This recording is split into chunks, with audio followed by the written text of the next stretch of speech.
Hey folks, this is Riker with a gaming news wrap-up video where we discuss the happenings of the week. This week's topics include holiday events coming to Diablo 2 and Diablo 3, Riot Games suing NetEase over copyright, Last Epoch ditching its trade economy, and more. As always, discussion timestamps can be found in the description below. But right before you skip ahead, just a quick reminder to ring that sub notification bell to be alerted to new Saturday episodes and stay up to date with gaming news highlights. But before we move on, just a quick word from this video's sponsor, Dragonair Silent Gods. Dragonair Silent Gods is a multiverse adventure RPG that'll be available on PC and mobile that combines traditional character collection and advancement with grid-based combat, sandbox exploration, and seasonal social gameplay. The game was first revealed in July, and it's slated for a 2023 release, with beta currently ongoing. The devs have been collecting and listening to player feedback and have updated a lot of the content over the past few months. The game's a sandbox adventure that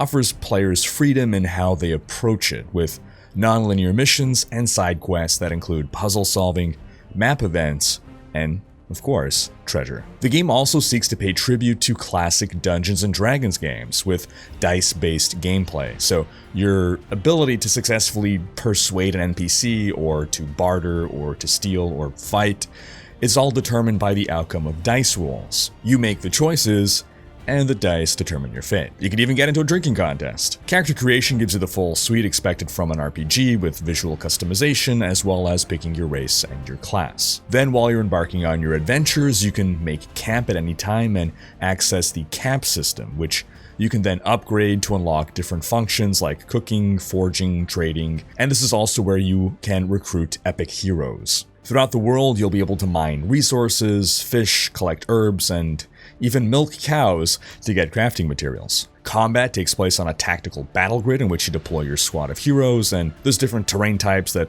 may grant buffs to certain heroes, so your choice of hero may be impacted by where the fight is taking place. Now you may remember that we said the game was a multiverse game, and that's because in addition to the material plane, you also explore a gateway to a multiverse of other planes in which you'll have different experiences. The current beta will end on January 7th, and you can join the Steam playtest by clicking the link in the description. The devs will continue to make changes based on player feedback, and you can also join their Discord to partake in the discussions. In our first story, Riot Games is suing Chinese gaming giant NetEase over what it calls a clone of its game, basically, Valorant. According to Riot, NetEase's game Hyperfront copies maps, characters, and even weapon stats from Valorant. So this is more than just they made a similar game. I mean, if you're copying actual weapon stats, come on. Hyperfront is a free-to-play 5 vs 5 FPS that was released in 2022 on Android and iOS, though it's not currently available in the US. Now apparently after Riot filed its first complaints, NetEase did slightly change Hyperfront to make the copying less blatantly obvious. But it really does feel like, oh, I'm going to copy your homework, but just change it a bit so the teacher doesn't notice. Riot claims that all their creative choices are mirrored in Hyperfront, and they accuse NetEase of copyright infringement. Riot wants the courts to shut down the game completely and get NetEase to pay Riot for substantial damages. Now, Riot has previously won lawsuits over League of Legends clones, and NetEase has previously been sued by PUBG for copyright infringement. NetEase and PUBG settled out of court on that one. If anything comes of this one, I'm expecting an out-of-court settlement. In some The Witcher news, the next-gen update is now available, though the PC version was experiencing some pretty serious performance issues on launch. Some mods aren't working anymore, some overlays aren't working. Let's just remember though, it's a free update, so. Now the devs posted on Twitter after the update that they saw the feedback, they were working on a fix. It's possible that by the time this video is posted, that fix might have even gone through. As a reminder, in addition to the graphics update, there's even a little bit of new free content, including a new side quest with rewards inspired by the Netflix series, and the ability to activate the Netflix Nilfgaard Balsac armor in your gameplay options. In some gaming-related news and Witcher-related news, after announcing he was leaving the Netflix Witcher series in order to reprise his role as Superman, actor Henry Cavill had to reveal that, in fact, he will unfortunately not be reprising his role as Superman.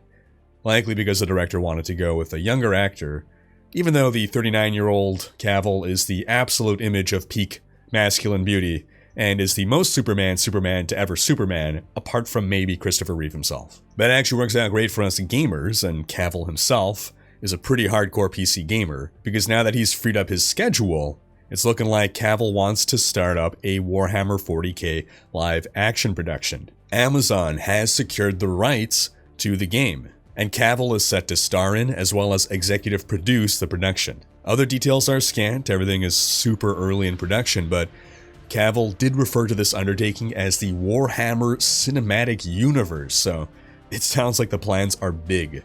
Now, we know Cavill is basically the king of geeks. On top of being a PC gamer, he loves Warhammer, he paints his own minis. I truly believe that Cavill was eager to leave the Witcher series, and he just used the Superman role as a convenient excuse to detach himself, because he also deeply loved the Witcher novels, and he wanted so desperately to portray Geralt and the lore as accurately as possible, but the showrunners seem to, let's just say, take a lot of liberties with the source material, whereas Cavill wanted to stay very true to it. So hopefully with Cavill as an executive producer on this Warhammer series, he will have more creative authority to ensure that this show is completely free of any heresy. In some last Epoch news, we're talking about the upcoming ARPG that was kickstarted some years ago. We got an update on how the trade system will work late last week. Now, when the game was kickstarted many years ago, trading was a listed feature for the game, but it seems throughout the game's development, the devs' philosophy towards trading has evolved, likely alongside witnessing how the trade scene, or lack thereof, in other ARPGs has played out, in addition to their own internal tests. In a blog post, the devs explained that they want to ensure the primary way that we get items in the game is through killing monsters and actually playing the game, but still they wanted to have an economy on top of this. So they iterated on many designs for an auction house style bazaar to facilitate trade between players. But ultimately they resolved that a player-run economy would be just too unpredictable to balance the game around, the drop rates and all that, and that it could easily just end up bypassing the gameplay loop that they intended by rendering item drops unexciting, which is something they did not want to happen. The devs still want players to be able to get the items that they want, because that's what you can do in trade. You can deterministically hunt for exactly what you want to get, but they feel the better approach here is to allow for target farming methods for acquiring gear, so that you're still playing the game, but depending on what kind of build you're running, what kind of gear you need, you're going to be doing different kinds of farming runs, resulting in different experiences. So all in all, it seems what they're settling on is the same kind of trade experience as in Diablo 3. If you're playing with someone, you can freely trade with them any items you find while playing with them. But outside of that, you cannot trade. So if you are playing by yourself, you find an item, you cannot give it to a friend, but if you find that drop while they're in the game with you, then you can. And they call this the item gifting system. Now, this has upset some players who are really looking forward to having trading in the game.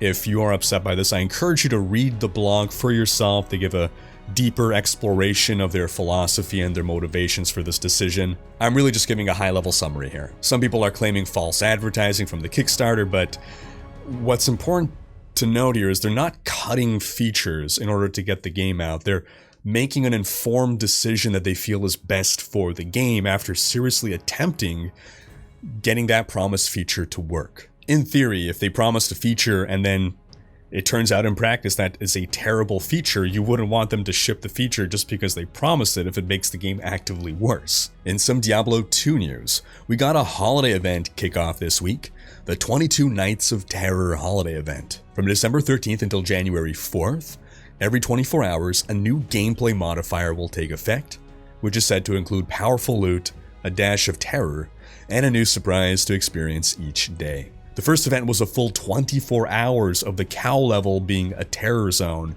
whereas typically it would be 1 hour at a time rotating through the different zones. And before anyone says, hey, how come Diablo 2 Resurrected gets a holiday event and Diablo 3 after 10 years has never gotten one, in some Diablo 3 news, we're getting a holiday event. The event will run from December 16th through February 5th, and what's special is that Treasure Goblins and Rift Guardians will have a chance at dropping a holiday gift.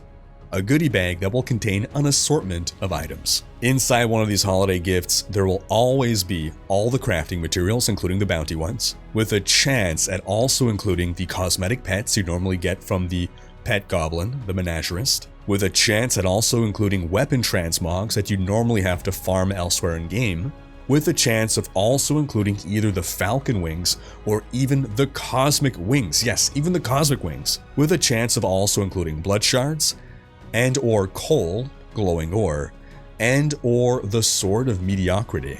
Now, glowing ore is a deprecated crafting material from the early days of D3. I imagine it's just meant to represent the useless lump of coal Santa gives to naughty children. As of the time of this recording, I haven't had a chance to jump into the game to find out. The Sword of Mediocrity seems to be something entirely new though. I'm guessing it's a transmog. Now for most players, this will be your best chance ever at getting the Cosmic Wings, your last chance before Diablo 4. This is an incredibly difficult to get cosmetic, which is normally only found by first finding a rainbow goblin. Those are pretty rare by themselves, but then after entering the goblin's whimsical portal, you have to hope that a monster called Princess Lillian spawns in Whimsydale. Lillian is a rarer spawn than Rainbow Goblin. Some people have run Whimsydale over 1,000 times and have still not gotten the wings to drop. Then lastly, in some Diablo 4 news, we got this week the 4th quarterly dev update, this time via a live stream. In it, we learned more about the Battle Pass, the Codex of Power, and the Collector's Box, which is not a Collector's Edition. We have a video going over everything right over here, but some quick highlights are that the paid Battle Pass for Diablo 4 will cost $10. The pass will last the duration of a 3-month season, and it's going to require an estimated 75 hours to complete all objectives to get all the unlocks. The Battle Pass will not be launching until Season 1 begins, which will be some weeks after the game itself launches on June 6th. Again though, for full details, check out my video covering the live stream. And to wrap up the Diablo 4 news, the World of Warcraft pre-order bonus for the game is live. The Amalgam of Rage mount. Content creator Towley has this clip showing it in all its glory, and we had first data mined this and theorized it would be a pre-order bonus last spring. It's clearly something we'll meet in-game in Diablo 4, as the devs previously teased it with showing close-ups of its 3D model. And in the dev stream this week, they hinted that the mount is associated with a character, so that begs the question, who will be the rider of this Amalgam of Rage? Could it be Lilith? It certainly wouldn't be Inarius, but Lilith also doesn't strike me as the type to ride on horseback or whatever the hell this is back. I mean, she's got wings and everything. We know that many prominent figureheads within the Burning Hells hold titles like Lord of Terror, Lord of Hatred, Lord of Lies, Maiden of Lust, Maiden of Anguish. Could there be some Lord or Maiden of Rage, and this is their steed, the Amalgam of Rage? We'll find out one day. But what's your theory? Sound off in the comments, because that's going to wrap up this week's video. But do be sure to have checked out last week's video, in which we discussed an insider report on alleged mismanagement that put Diablo 4 in jeopardy. Thanks for watching. Special thanks to my Twitch, Patreon, and YouTube supporters for making these videos possible. If you like what you see on this channel and want to support the creation of more content, you can consider pledging on YouTube or Patreon and unlocking behind-the-scenes content, monthly virtual hangouts, and more. If you enjoyed this video, please share it. Check out these other videos and subscribe to join Riker's Raiders for more gaming content.